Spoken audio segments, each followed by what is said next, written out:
Never use impact wrench or other device to raise or lower jack. Hi there, this is Matt again with Grand Ventures. Gonna give you another RV hack, since this year camping and RV traveling is basically all we're gonna do due to the COVID outbreak. But as you can see there, you're not supposed to use an impact. Now, one would think, common sense, yeah. But I was told otherwise, that if you use an impact on the lowest setting, don't hammer it down, don't go crazy, you should be fine. Well, I've broken two now.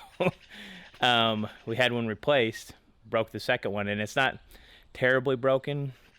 It's basically, there's like a welded washer on the back that actually, it'll go down, but it won't pull itself back up.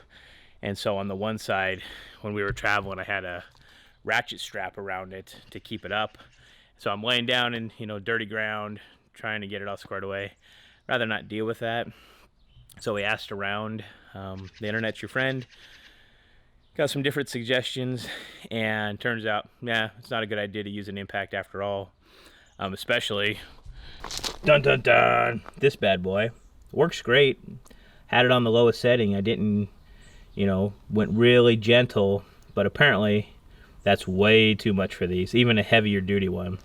And so, alternatively, once I'm all said and done, I'm going to use this little guy.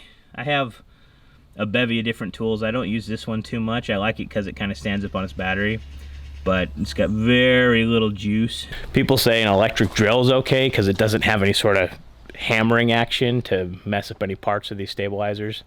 But these ones are rated for 5,000 pounds, and so we're going to do a little bit of an unboxing and installation of some 7,500 pound 24-inch EAZ Lift Jacks. I guess they're got better welds, kind of heavier duty, and they'll work good on this application. So, and I won't break them with an impact. I made that mistake twice.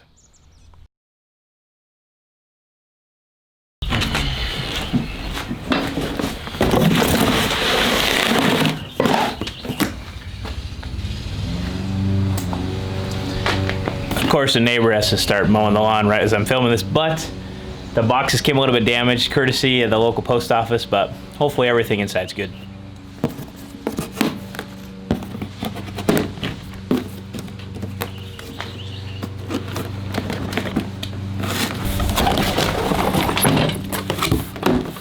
And there you go. It comes in a 2-pack, it looks like.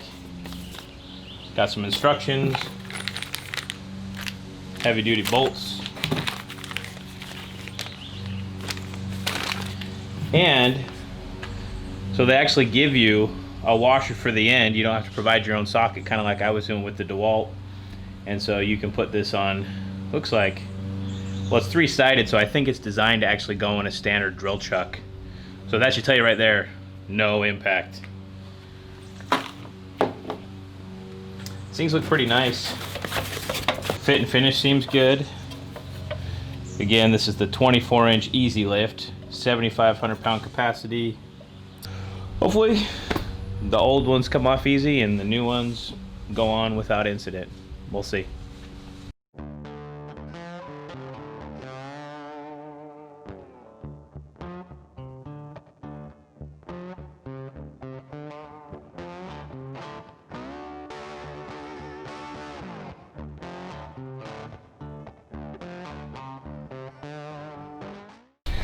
So this is the old stabilizer I just took off.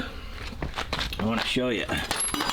So on the back side there's a washer that's normally welded to this shaft, and that's what broke loose and kept it from retracting upwards. Just FYI. Well, the original holes don't quite match up, so I'm gonna have to drill some. But as always, if you're doing a certain project, safety first. I know wearing an eye patch would be pretty cool, and I could talk like a pirate all the time and no one would judge me, but I want to keep my eyes.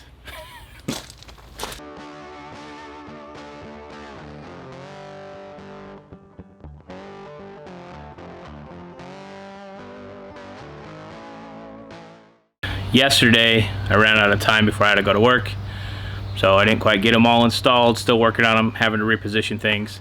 but I am going to finish it today, and I'll show you the finished product. I'm super excited. Oh, I don't have to go to work today, so got a lot of time.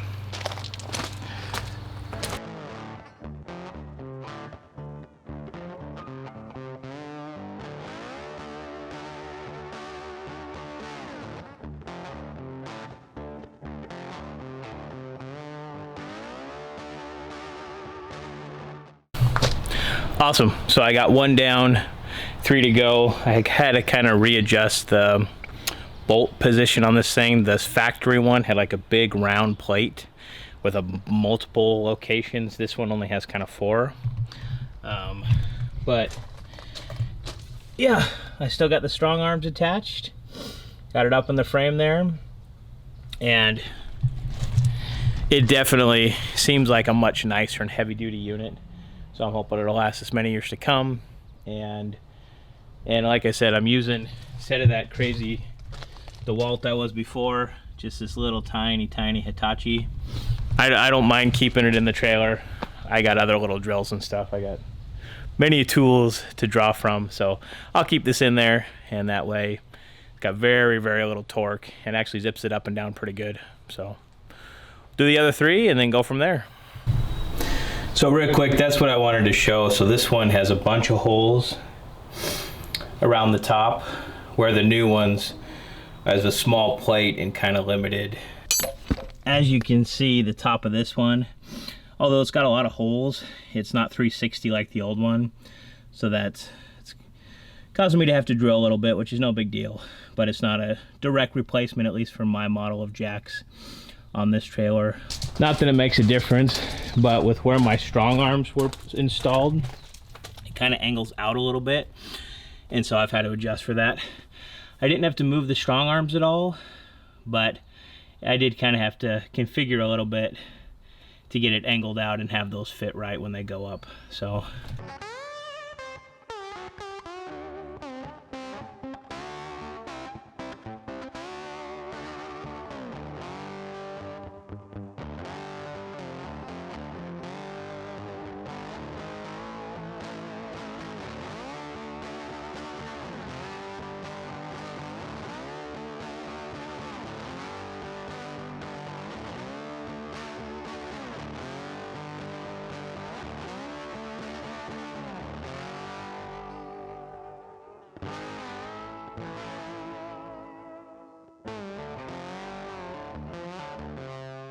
took me a couple hours, a lot of drilling, but I got her done, and we can see the end result.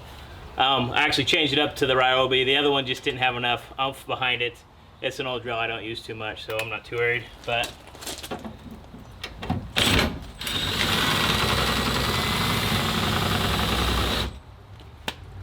like so.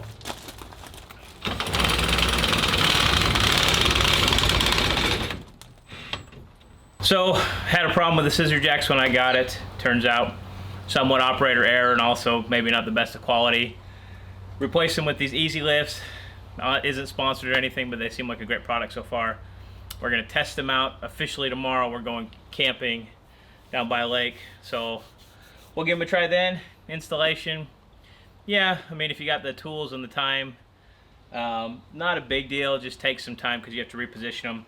It'd be easier if I didn't have those strong arms on there.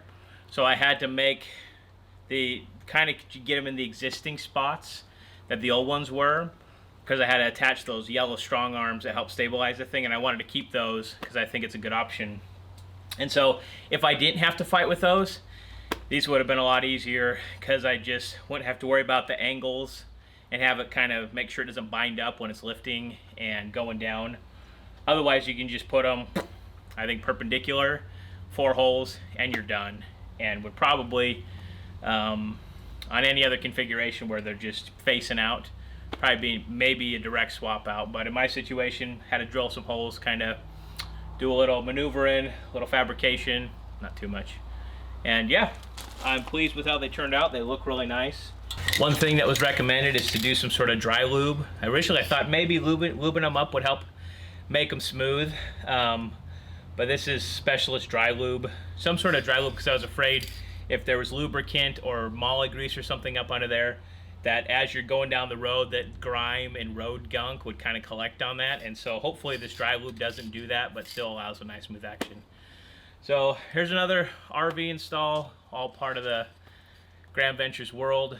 Yeah, hope this helped you. And if you're deciding to upgrade to a heavier duty one, I think it's worth it, especially for the life of this. And what's nice is I have to install them once. It's not like I have to do this every trip. So next time I can just make them go up and down and be good to go. Hope you like this video. If you do, make sure and hit the like. Also subscribe to our channel. We're trying to put out more content. And yeah, share it with people that may like this or that are into trailers and RVs.